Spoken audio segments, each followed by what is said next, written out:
ROW এখানে চলে আসছে, ফার্স্ট ব্র্যাকেট ক্লোজ করে দিলাম। ঠিক আছে,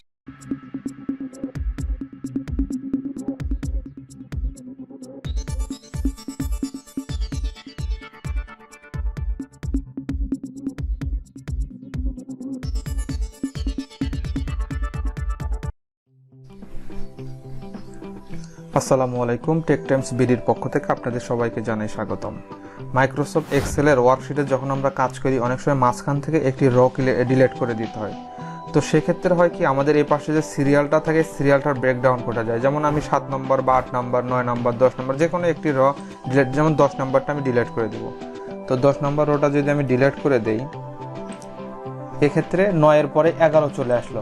কিন্তু আজকে আমরা যে কাজটি শিখবো সেক্ষেত্রে সেটার ফলে হবে কি, 9-এর পরে এটা অটোমেটিক্যালি চেঞ্জ হয়ে 10 হয়ে যাবে।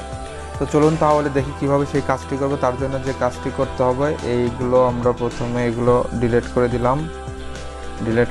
দেওয়ার পরে আমরা এখানে একটি সূত্র লিখব। সূত্রটি হলো ইকুয়াল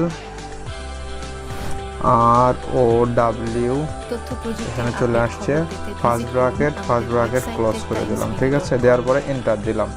আচ্ছা, সেক্ষেত্রে এখানে এটা 2 নাম্বার হওয়ার কারণে অটোমেটিক্যালি 2 থেকে শুরু হচ্ছে। তো আমরা যেটা করব, এটা -2 করে দিব। -2 করে দিলাম, -2।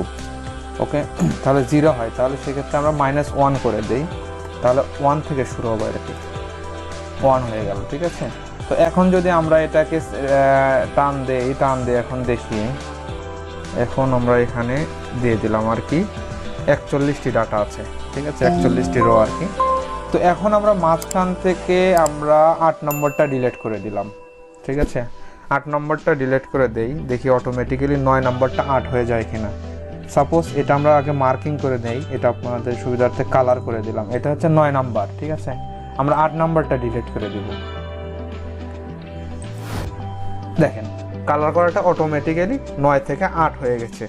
তো এভাবেই আপনি আপনার এক্সেল শিটে এই ছোট্ট একটি ফর্মুলার মাধ্যমে এক্সেল শিটের এই সুন্দর কাজটি করতে পারবেন। এরকম সুন্দর সুন্দর আরও টিপস পেতে আমাদের পেজটি ফলো দিয়ে রাখুন। ইউটিউবে দেখে থাকলে চ্যানেলটি সাবস্ক্রাইব করে রাখুন। ধন্যবাদ সবাইকে, আসসালামু আলাইকুম।